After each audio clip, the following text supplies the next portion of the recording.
Hey y'all, and welcome to Brawl. My name is Brian, and Tim Burchett demolishes two hacks for the price of one on CNN, where they're trying to drum up some crazy conspiracy about Donald Trump and Elon Musk. Let's dive in. The whole thing's bogus. 2 weeks from now, nobody will be talking about it. They'll be back. Y'all will be finding something else to run the country down about. And it's a shame that the media has seized upon this, because America's more worried about paying more taxes right now if we don't pass the big, beautiful bill, because the people in my district, a family of four making $70,000 a year, they're going to pay about $1,400 more a year if we don't get this thing passed.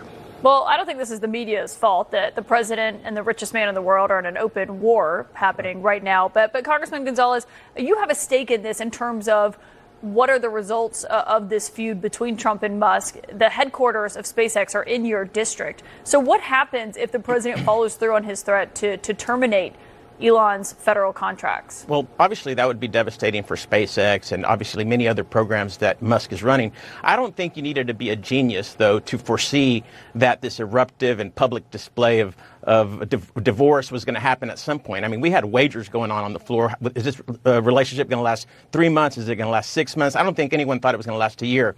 But one thing I think Elon Musk got right is that this is a big, ugly bill for the American people. This is a bill that cuts $500 billion of Medicare for our senior citizens, our most vulnerable people in America, $400 billion in Medicaid cuts that are poor people that live in my district, that live around SpaceX. We have 100,000 people that rely on Medicaid. More than a quarter of folks who live in our congressional district where SpaceX lives and works are going to be impacted.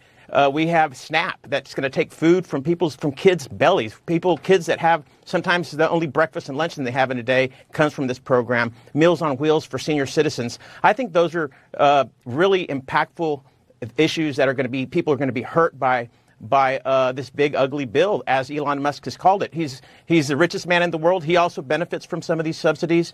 I think what he's told the administration and members of the House and the Senate is right on, and I think they need to go back. Also, this all happens, all these cuts happen while giving us $3 trillion of more national debt over the next decade. Exactly what Musk has been fighting to try to prevent up here with Doge and up here working with the administration. Kaitlan, let's be honest. The last 4 years, Joe Biden's administration and the Democrats ran up our debt $1 trillion every 100 days. Every 100 days. This definitely slows the rate of growth down to an incredibly slow amount.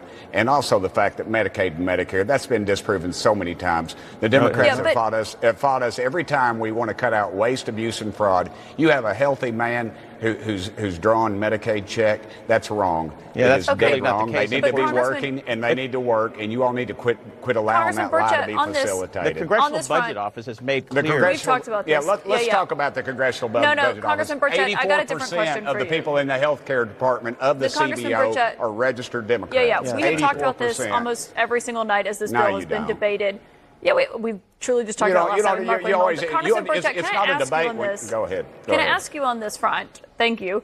The president said today that he thinks the reason Musk is so opposed to this bill, which he claimed that he had time to look at it, to review it, he could have spoken up sooner, basically, that it's because of the EV mandates. And that's also what we heard from House Speaker Mike Johnson, that he's upset that the subsidies and the mandates are being taken away that benefit his companies.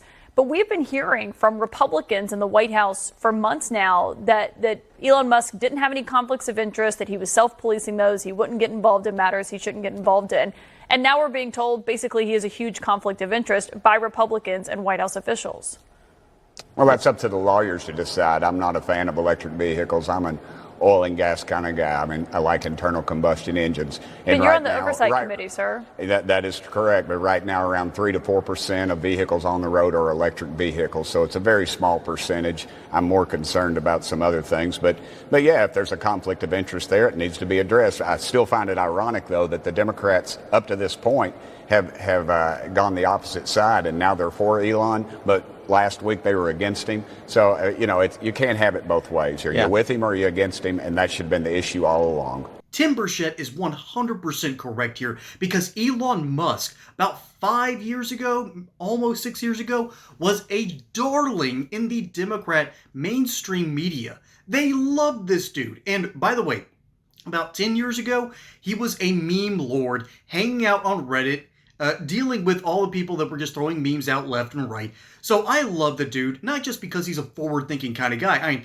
I've got a Walt Disney biography right behind me. I love studying up on this guy, and I can't wait for the first real biography on Elon Musk, because it's just, that stuff just fascinates me. But what fascinates me even more is the fact that this dude Elon Musk used to be the darling of the Democrat media, and then almost overnight, he became persona non grata. All because he had the guts to say, maybe transing the kids isn't a good idea. And that's exactly what happened. One of his kids, because he's got a bunch of them, that dude gets around. But this moment made Elon Musk realize maybe the left is going a little too far. And the moment he said, hey, we need to stop this nonsense, the left and the mainstream media lost their minds, and they basically kicked him out of polite society. Granted, that polite society is not something that you want to hang around too terribly much. And so Elon then went on his sort of own red pill journey, and he found himself understanding that, hey, maybe the Trump party, maybe the MAGA movement, maybe the Republican Party is exactly where I need to be. Hey, y'all, here's the deal. Gold loves President Trump.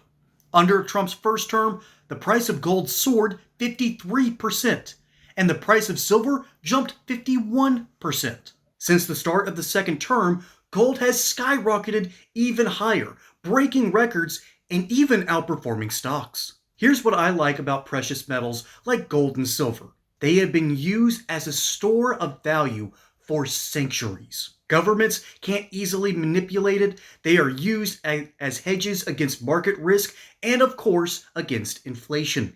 That's why I partnered with the amazing people over at GoldCo. GoldCo is an award-winning precious metals company.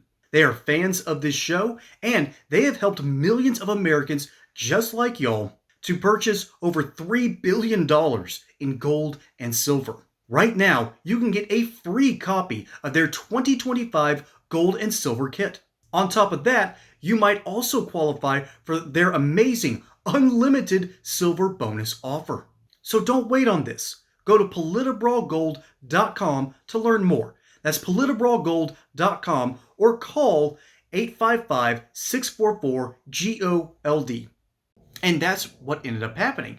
And then he ends up buying Twitter and basically saves the platform from itself and makes Twitter a much better place and stops censoring all these conservatives who were saying, hey, we need to stop transing the kids. This isn't a good thing. And so Elon Musk's journey has been very interesting, but now there is a new saga when he was brought in as the head of the Department of Government Efficiency, or in reality, he was a special government employee. He was never the head of the department, but he got in there. He started finding the waste, the fraud, the abuse, and it has caused us to it caused a huge ripple effect that has allowed us to actually see, hey, there's a lot of money that's going to corrupt causes.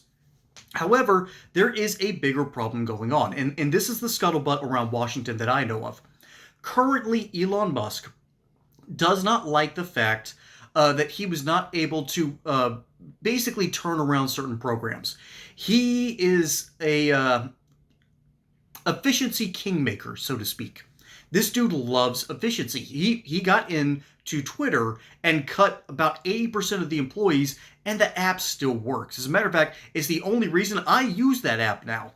It used to be a cesspool of liberal nonsense, and now it's a much fairer platform. And he's used to going into businesses and ripping out everything that's unnecessary and making it more efficient.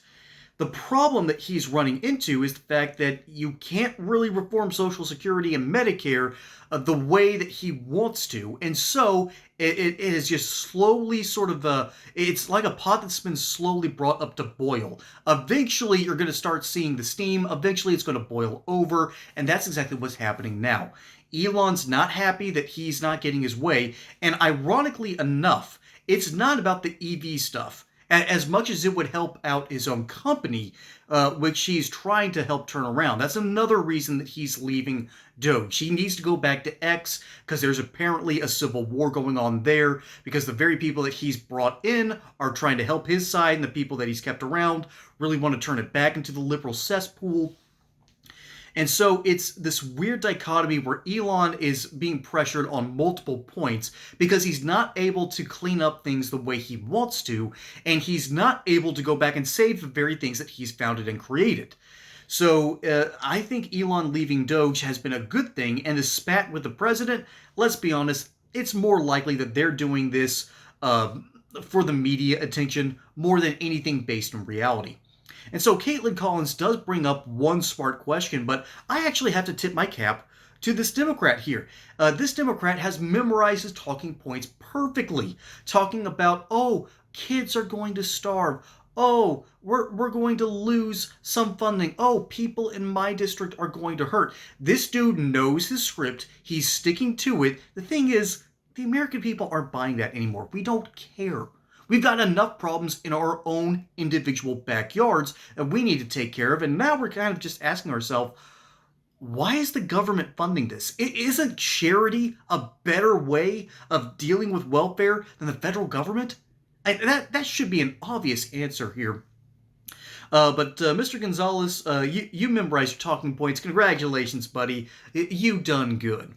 Meanwhile, Kaitlan Collins is asking a couple of smart questions, but Tim Burchett is letting this roll off his back like water on a duck, because this man understands what's actually happening up in D.C. He's one of my favorite members of the House, and it's not just because he's in the neighboring state of Tennessee or the fellow Appalachian roots. The reality is, this guy understands the reality. The average American cares more about saving our money, saving our rights, saving our country than, Elon Musk and Donald Trump going at it on Twitter.